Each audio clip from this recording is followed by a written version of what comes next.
Hey everyone, how's it going? Today we're going to be taking a look at a Harley Benton 2x12 vertical slant cabinet.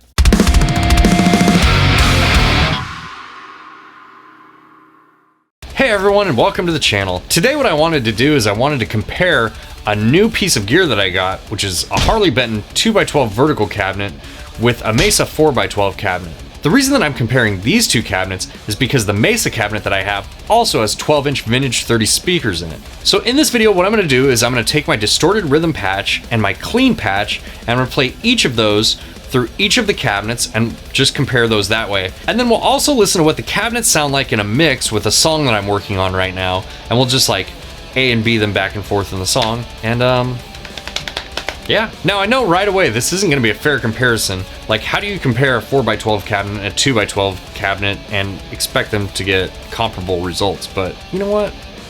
We're just having fun here. We're just going to shoot these things out and have a good time, you know? So just grab some popcorn and enjoy the sounds. By the way, before I get started, if you like this video, please hit the like button and consider subscribing.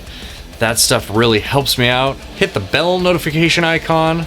Be a bell ringer, all that good stuff. And as always, if you have any questions about any of the gear that I'm using, or you just want to be thoughtful and say hello, maybe, you know, leave a little emoji, do it down in the comments. I always make a point to get back to people's comments, and I really enjoy engaging with you guys in the comments section, so please keep sending those comments my way.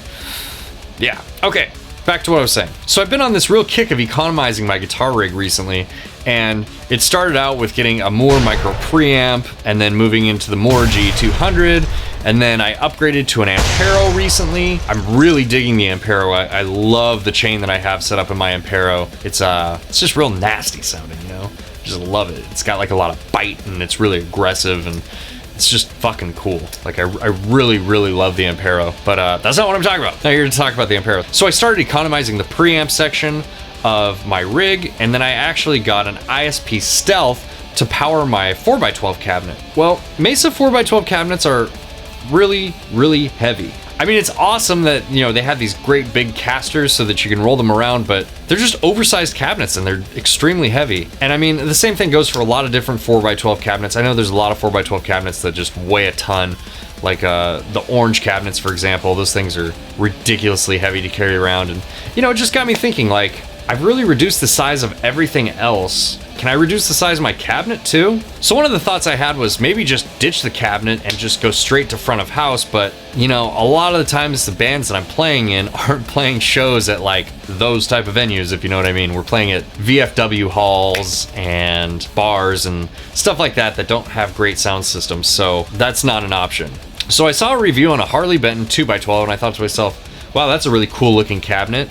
And it's got vintage 30s in it. And so I went over to Thomann and was looking at it, and the price makes no sense. I mean, the price of the cabinet is almost the same as if you just bought two speakers individually, which I thought was kind of weird. And I know that they might be different speakers, but they're still vintage 30s. I mean, we're gonna shoot these things out against the vintage 30s in my Mesa cabinet, so, you know, we'll see how they sound. But yeah, I just thought it was really interesting that, you know, you could buy this 2x12 cabinet for essentially the same price as just buying two vintage 30 speakers. So I bought one, had it shipped over. It actually shipped really fast. I was super surprised. I'm in Portland, Oregon in the United States, and it shipped from Germany, and I had it within like a couple weeks. I mean, it was kind of crazy. It actually showed up while I was out of town, and I was like sweating, you know, that it was gonna get jacked off my jacked off? Oh, don't say jacked off. Jacked off doesn't sound right. I was really worried that it was gonna get snatched from my porch, but you know, everything worked out. It was cool. I got home, had this little box sitting for me. It's just really exciting. I've only used it a handful of times, but I think for the most part, it's a pretty fair comparison. And in full disclosure, I don't even think I've broken in the speakers all the way yet. So the comparison might be a little off because of that. I don't think there's much else to say about this. Let's just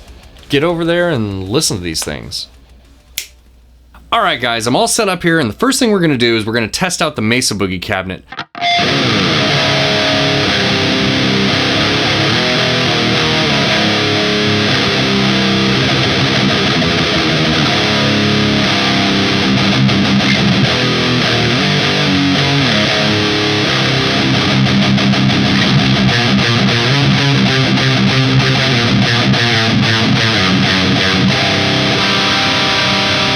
I'm running my Ampero into my ISP Stealth, which is pretty much how I run my guitar rig nowadays, and actually Why don't we cut over here real quick and I'll show you exactly what the settings are. All right, so let me show you the power amp first, and this is my ISP Stealth. So I have my bass and my treble just a little bit above halfway. The EQ section on this power amp is very, very sensitive, and turning it up any more than that produces some pretty undesirable effects. So here's my distorted chain on the Ampero, and I am using the Ingalls Savage, and in front of it I have a Panama lead. Let me show you the parameters on that thing here.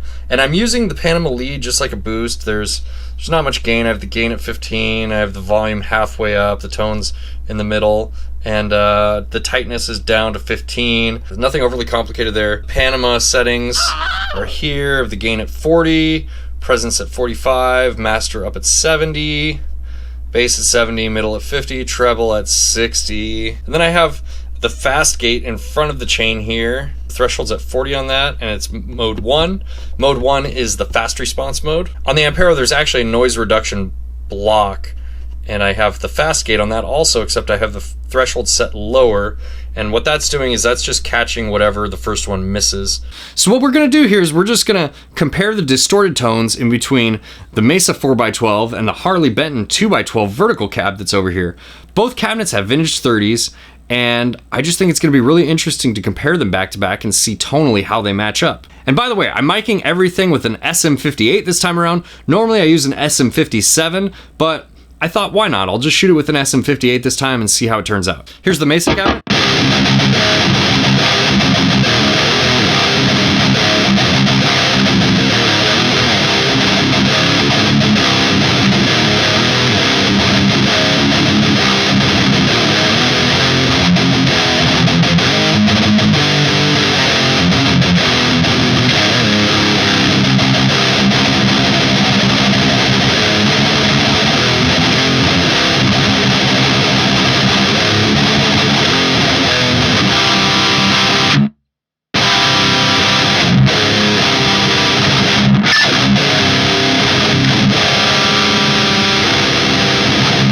Okay, so that's pretty much what I've been familiar hearing for the last few months. Let's switch over to the Harley Benton and see what that sounds like. Okay, now let's hear the Harley Benton.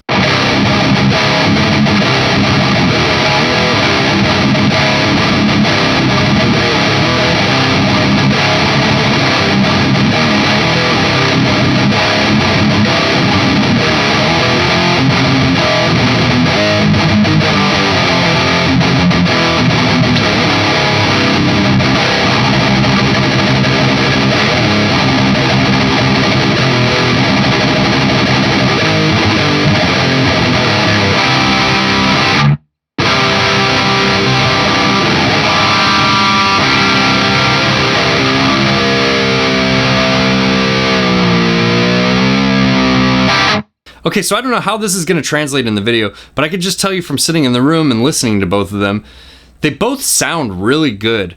The Mesa is a little bit fuller and thicker sounding, and it definitely has more like rumble in the low end, which is what I would expect because it's a 4x12 and it's also an oversized 4x12, so that's actually what I really enjoy about the Mesa cabinets is they sound really thick and modern. The Harley Benton cabinet sounds really good though too, and it doesn't have as much bottom end, which is understandable. It's a much smaller cabinet, but it has some really nice breakup in the mids, and it actually sounds like it's assisting my overdrive tone in a way. And I don't know if that's going to translate when I upload this to YouTube. Okay, now let's compare some clean tones through both of the cabinets. I'll show you my clean tone settings here real quick. On the clean patch, again, I have a fast gate up front, threshold 40, mode 1, same as the other patch. It's just catching any nasties so they don't bleed through. After that, I have a squeezer compressor, and that's set to threshold is 30, ratio 73, and the output is at 40, tone is at 50, release is at 50, attack is at 9. And then after that, the amp that I'm using on this channel is the Jazz Clean amp. You can see the settings here, volume 25, the bright is on, bass is at 44, middle treble at 75, and then delay, I'm using the pure echo delay. Okay, settings for that, mix 35, feedback 42, time, 8th note dotted, sync is on, trail is on, The reverb I'm using is the Shimmer reverb, and I love this reverb. This reverb reminds me a lot of the Valhalla Shimmer reverb. Yeah, Valhalla Shimmer plugin. Super sweet plugin, great sounding reverb.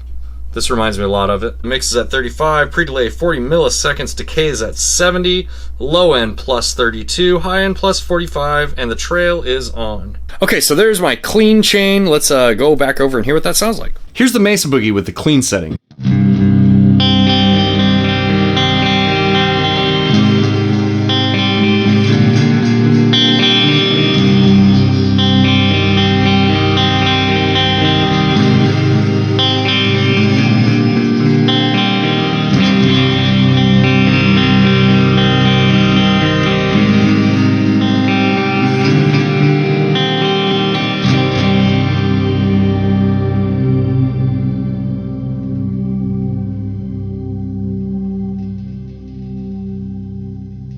Okay, so here's my clean channel through the Harley Benton.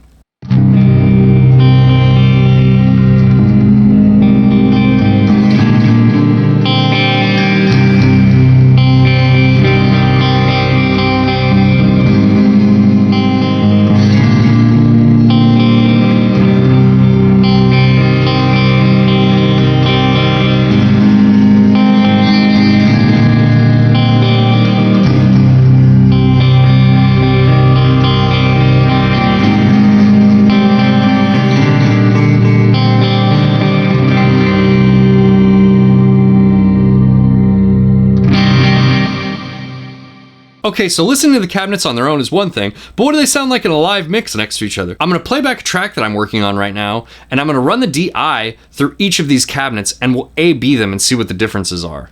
I'm really interested to hear what this sounds like, actually. Yeah, okay. So, here's that little thing right now.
So what do you guys think? Is the Harley Benton cabinet worth the money?